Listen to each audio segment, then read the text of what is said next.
Seja bem-vindo. Nesse vídeo vamos estar lendo o Salmo 11, um salmo que trata de um momento de tribulação e podemos perceber nesse salmo como ela é encarada em várias perspectivas.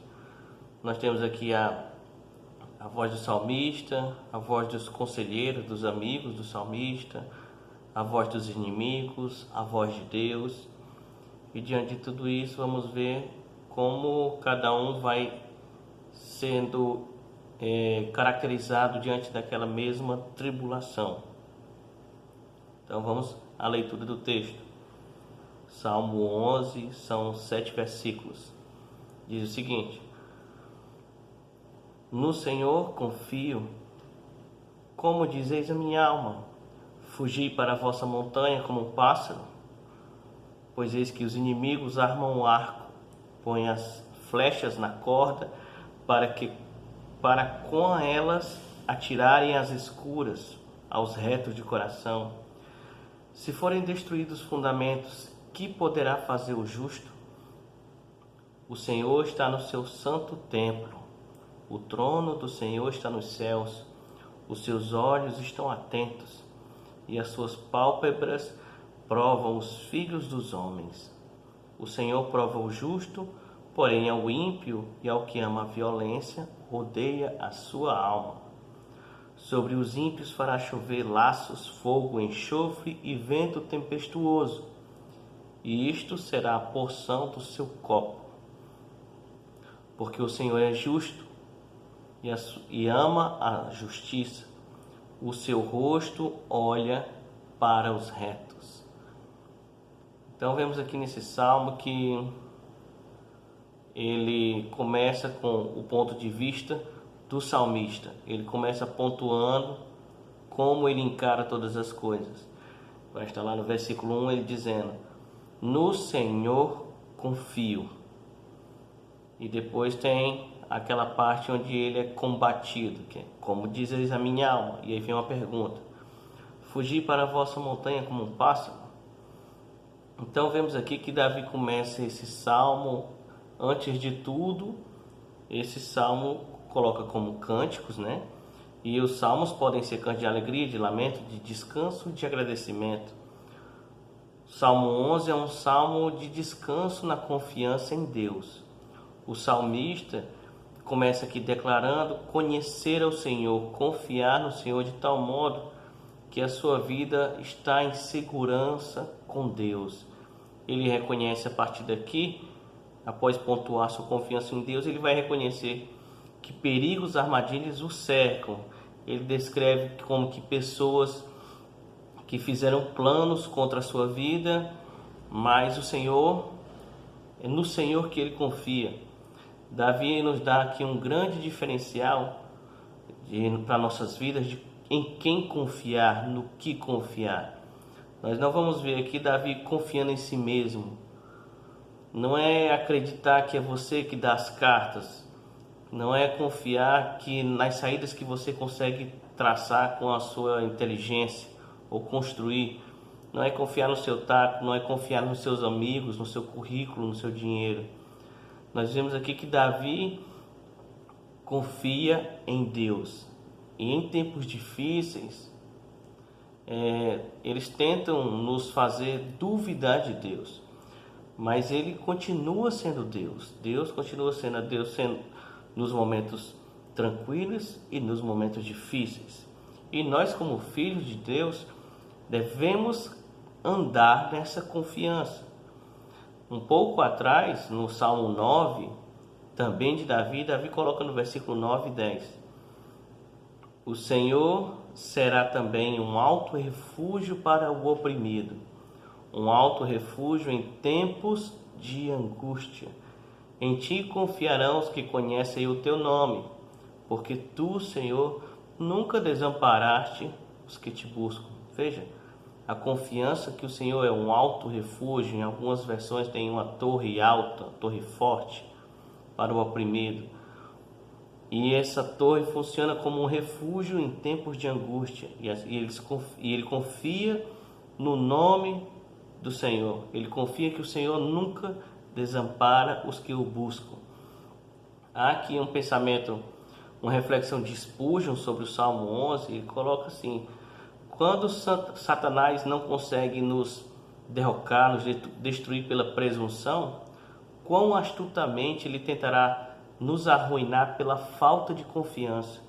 Ele utilizará nossos amigos mais queridos para enfraquecer a nossa confiança e utilizará a lógica tão plausível, de modo que, a não ser que afirmemos de uma vez por todas a nossa confiança em Deus, Ele nos transformará em tímidos pássaros que voam as montanhas sempre que o perigo se apresenta. É nesses termos, Spurgeon fez um resumo excelente desse texto aqui, porque é disso que trata. O salmista pontua a confiança em Deus logo no primeiro verso, nas primeiras palavras, e depois ele parece que ele coloca que as pessoas que estavam próximas a ele, até mesmo possivelmente amigos, estão instigando ele para que ele fugisse, para que ele desistisse, que não havia mais saída para ele.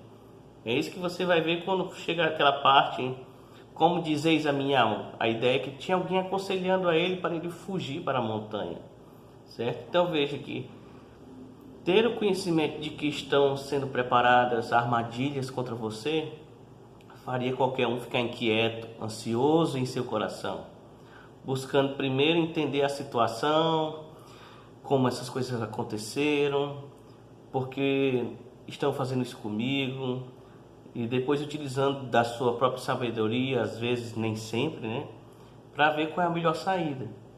E nessas horas a mente parece ser um território fértil, são várias opções.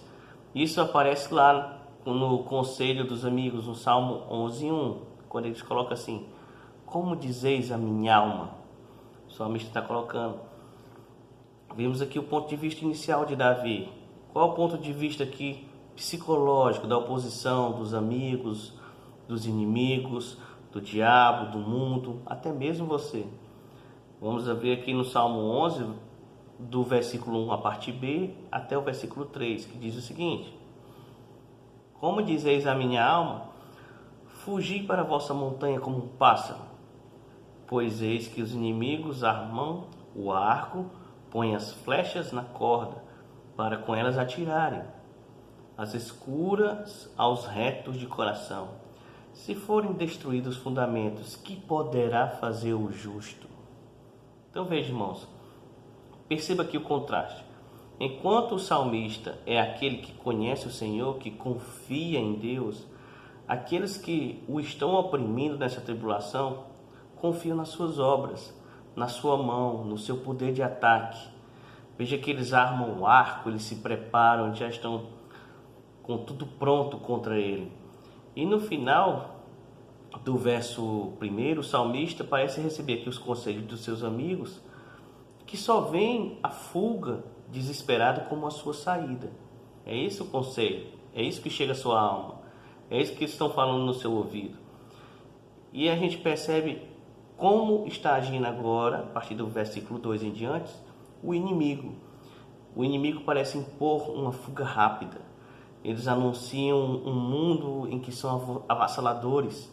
Eles declaram: eu já venci. Anunciam em todos os cantos que o seu modo de vida é vencedor, que você não tem saída, que você deve ser como uma ave e fugir. Corra que eu te pegarei. É isso que está tratando o versículo 2. E veja que eles preparam aqui o arco, as flechas. Eles assumem uma posição de ataque, eles armam um bote, eles têm uma armadilha pronta. Eles já se veem até como vitoriosos. O sentido de falar aqui para você fugir, né, no caso de Davi, como um pássaro, enquanto o atirador está esperando com um arco armado. É como se você estivesse lá pronto para pegar o passarinho. Ele já está vendo, ele já está naquele local, o arqueiro já está preparado. É só ele sair e vai ser pego pela própria flecha. Então o sentido aqui dos inimigos é dizendo a Davi: você já foi capturado. Veja que esse tipo de pensamento se formam em uma mente que se rende à ansiedade, à inquietação, ao pânico diante de um ataque, diante de uma tribulação, de uma dificuldade muito grande. E aí eles ainda se vangloriam no versículo 3, se forem destruídos os fundamentos, que poderá fazer o justo? Então veja, eles já pensam até que tiraram o chão, as bases, o alicerce, o fundamento. Eles pensam que já pegaram o seu ponto fraco. Então, o seu trabalho é só destruir. Perceba aqui que a figura, nós passamos no versículo 2, a figura da ave que foge e do arqueiro pronto para pegar. No versículo 3, nós já temos aqui a figura de um edifício, onde os fundamentos são removidos, retirados. A ideia aqui é de um desmoronamento, uma implosão.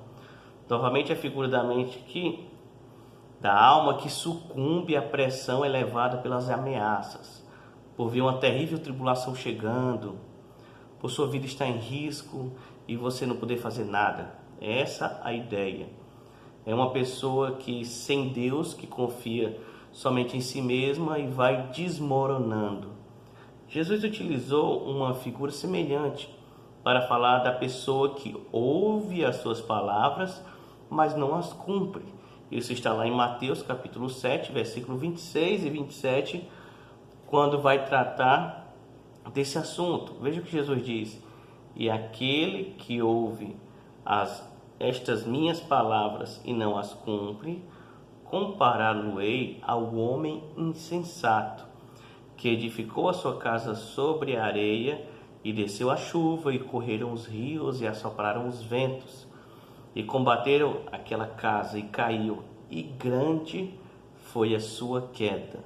Veja, Jesus também fala aqui de um homem que faz a sua casa na areia, e bate a chuva, os rios, e combatem aquela casa. O que é atingido pela chuva, os fundamentos. E os fundamentos estavam na areia. É bem parecido com a imposição que eles estão fazendo aqui no Salmo 11. Aqui Jesus coloca que as pessoas que ouvem as suas palavras, mas não põem em prática. Perceba aqui que os opositores lá no Salmo 11, que podem ser muitos, ímpios, mundo, diabo, às vezes até a nossa própria natureza corrompida, eles se verem como senhores dos destinos das pessoas, né? E também do seu próprio. Eles pensam que fazem o que querem e não serão atrapalhados. Se veem aqui como aquela máquina de moer, uma saladora. Se veem acima de tudo e de todos. E a força que os move é a idolatria. São suas realizações, é o seu poder, a sua conquista. A idolatria está aqui no sentido de que você pensar que tem tudo, que terá tudo o que quiser, não importa o que tenha que passar por cima. Veja no versículo 1, 2, o finalzinho do 1, 2 e 3, que eles vão se retratar dessa forma. Eles já estão prontos. Davi já caiu. Esse é o pensamento. Aí nós chegamos ao versículo 4 e 5, o ponto de vista de Deus. E aqui Davi vai falar: o Senhor está no seu santo templo. O trono do Senhor está nos céus. Os seus olhos estão atentos e as suas pálpebras provam os filhos dos homens. O Senhor prova o justo, porém ao ímpio e ao que ama a violência, odeia a sua alma. Veja, Davi canta que enquanto eles, os seus opositores, estavam cantando vitória, cheios de si, cheios de maldade, cheios de planos, Deus continua sendo Deus. A imagem do cântico é que Deus não é abalado, Ele não é confrontado, Ele não é pego de surpresa. Deus nem mesmo precisa se levantar do seu trono. Enquanto o inimigo tenta oprimir para fazer você correr, fugir, se desesperar como um pássaro, Deus continua onde estava, assentado. A figura da rocha que traz a água da vida ao necessitado no Êxodo. Ele está no seu templo, no seu trono, é inabalável. Na versão aqui de uma Bíblia hebraica, eu peguei aqui, fica mais notório esse contraste. Diz assim, ó: o eterno de seu sagrado, versículo 4, o eterno de seu sagrado templo de seu trono celeste perscruta, e seus olhos veem, e seu mirar analisa os homens. Veja aqui, em seu olhar, ele analisa os homens, o seu mirar analisa os homens. Na minha versão que eu comecei lendo, dizia as suas pálpebras, examina, analisa os homens. O seu julgamento é o que está em questão aqui. Há uma reação de aprovação ou de reprovação nos olhos de Deus. Aquele que está sentado no trono jamais ensurdece a intercessão ao pedido de seu filho. Por que então deveríamos tremer? Que trama podem os homens elaborar, as quais Deus, Jesus, não conhece? O versículo 5 vai tratar que o Senhor prova o justo. O versículo diz assim: o Senhor prova o justo, porém ao ímpio e ao que ama a violência, odeia a sua alma.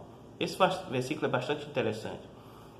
Veja que a versão que eu estou lendo aqui diz assim: o Senhor prova o justo, porém ao ímpio e ao que ama a violência, a sua alma odeia. Se você for pegar em algumas outras versões, vai dar a ideia de que o Senhor prova o justo e ao ímpio, mas o que ama a violência, o Senhor abomina. É como se houvesse aqui um julgamento retardado, né? Dando a entender que Deus prova o justo e o ímpio, e um terceiro grupo, aqueles que amam a violência, que seriam ali o julgamento imediato, que é caracterizado como a alma de Deus abomina essa pessoa. Mas o versículo aqui, a raiz aqui que nós vamos chegar mais próximo, é que tanto o ímpio quanto o violento são alvo dessa rejeição de Deus. O autor de Hebreus diz o seguinte, Hebreus 12:6, pois o Senhor disciplina quem Ele ama. Veja, o Senhor disciplina quem Ele ama e castiga todo aquele que aceita como filho. Veja, não são qualquer pessoa, é quem Ele aceita como filho. Hebreus 12:6. E ele avança no 12:7. Enquanto suportam essa disciplina de Deus, lembre-se que Ele os trata como filho. E o texto prossegue em Hebreus 12. Então vejam, todas as pessoas querem ser filhos de Deus, mas muitos não aceitam a disciplina do Pai, ou mesmo a direção que o Pai quer dar às suas vidas. Nós vemos aqui que nesse texto Deus está provando o justo. Eu recorri novamente aqui à versão hebraica para ver como ficaria lá. Diz assim, perceba: o Eterno protege o justo. Veja, protege o justo. Mas o malvado e o injusto Ele rejeita. Veja como essa versão traz um plus aqui, um conhecimento a mais, uma forma, uma perspectiva diferente. Veja que enquanto alguns colocam que Deus prova o justo, nessa versão aqui há uma similaridade e coloca como protege o justo. Você já pensou que está sendo provado por Deus é ao mesmo tempo está sendo protegido por Deus? Por mais que nós possamos não entender, quando estamos passando por um processo que resulte em grande sofrimento, em dor, Deus está no controle de todas as situações e a sua vontade sempre será para nos fazer caminhar para o melhor. Por mais dolorosa que possa ser uma tribulação ou uma provação, ela pode estar nos protegendo de muitas coisas que seriam irreversíveis nas nossas vidas se ela não viesse. Então devemos dar graças em tudo. O juízo de Deus vem nos versículos 6 e 7 do Salmo 11. Diz assim: sobre os ímpios fará chover laços, fogo, enxofre, vento tempestuoso, e isto será a porção do seu copo. No versículo 7, porque o Senhor é justo e ama a justiça, o seu rosto olha para os retos. Um outro contraste, veja, Enquanto o ímpio assola o justo, ele trama, ele executa planos, pensando que está executando juízo sobre a vida de Davi aqui no caso. Na verdade, enquanto ele acha que está julgando, ele está sendo julgado por Deus e rejeitado por Deus. Enquanto somos provados por ações que podem vir do diabo, do mundo, das pessoas, temos a oportunidade de ser protegidos por Deus. Portanto, devemos estar nele, desejando que estar abrigado no Pai, pelo Pai. No fim, veja que um será recompensado com o inferno, caracterizado no versículo 6, o ímpio, e o outro verá a Deus no versículo 7. Um será recompensado com o inferno no versículo 6 e o outro verá a Deus no versículo 7. Veja o destino do ímpio aqui, caracterizado no versículo 6. Ele diz assim, fará chover, a ideia aqui, chover, podemos ligar isso ao dilúvio, fogo, julgamento, enxofre e vento tempestuoso, condenação, e vem aqui a porção do seu copo. Na versão atualizada diz beber o cálice, aqui a ideia de receber da ira de Deus, certo?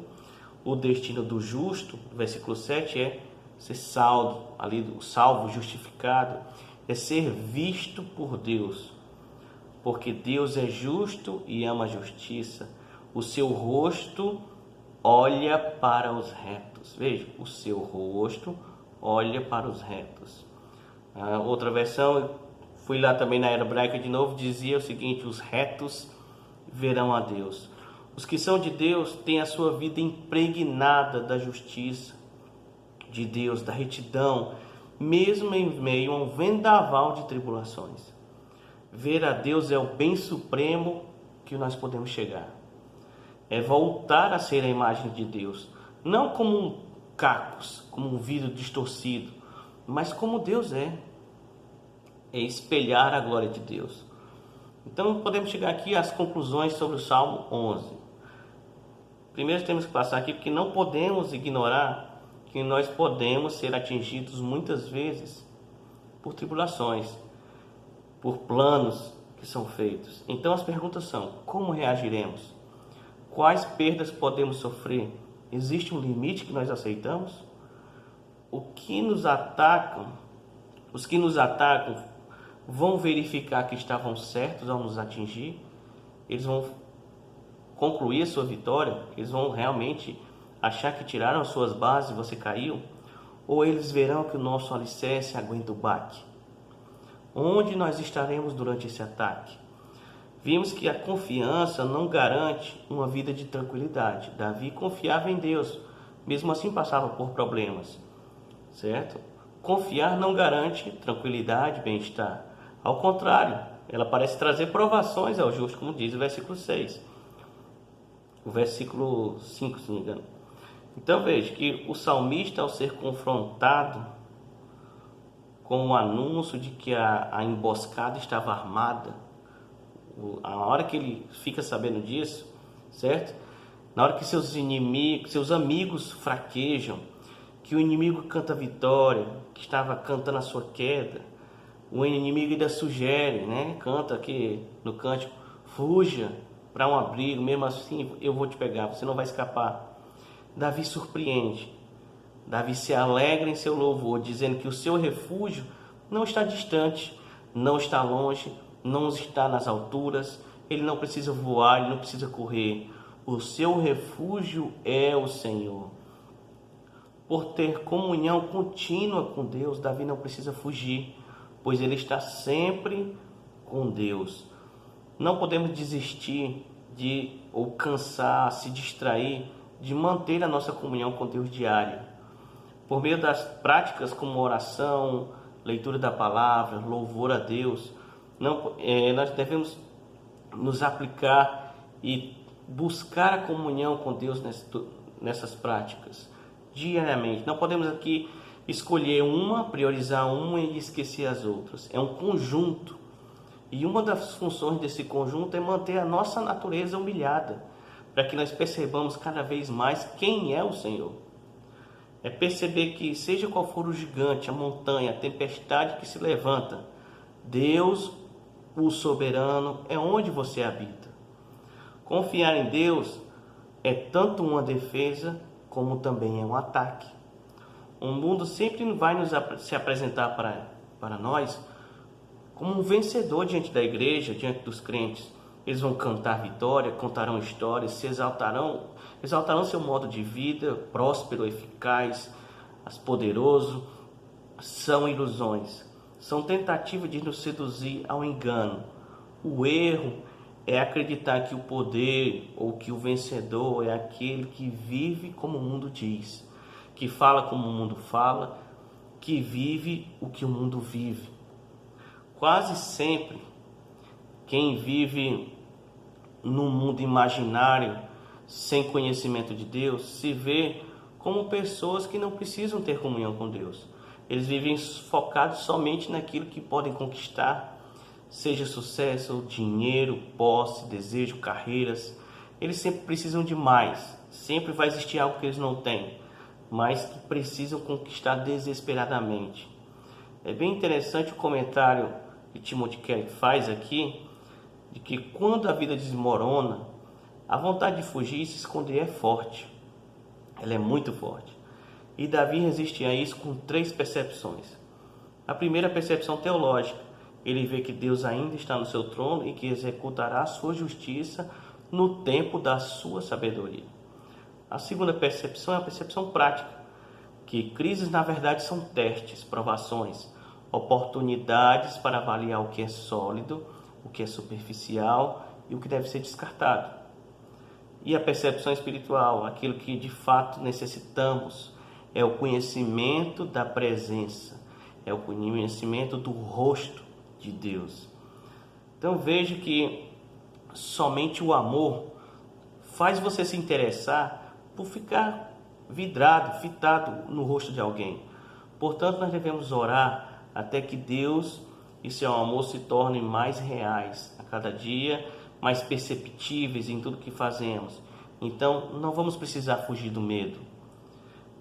Gostaria também de citar aqui outro comentarista, Henry Smith, ele diz o seguinte: considerando que não estamos no paraíso, mas no deserto, devemos esperar um problema após o outro. Veja isso, devemos esperar um problema após o outro. Como um urso veio a Davi após o leão, e um gigante após o urso, e um rei após o gigante, e os filisteus após o rei. Da mesma forma, os cristãos serão como um operário que não para de trabalhar. A fé vai ser apresentada como 3 facetas aqui. A fé é a que repousa no Todo-Poderoso antes da tribulação.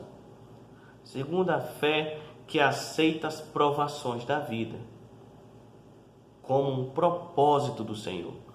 Terceiro, a fé que aceita, que espera um resultado abençoado do Senhor. Davi informa que permanece firme porque os seus fundamentos, o seu alicerce, o que mantém de pé, não está nele. Não é para onde ele vai. Não pode ser atacado, desmoronado, atingido, destruído. A sua fortaleza é o próprio Deus. Jesus, conhecendo os problemas do nosso coração, disse: não andeis ansiosos quanto à vossa vida. Não andeis, pois, inquietos. João 16,33 diz: neste mundo vocês terão aflições, contudo, tenham ânimo, eu venci o mundo.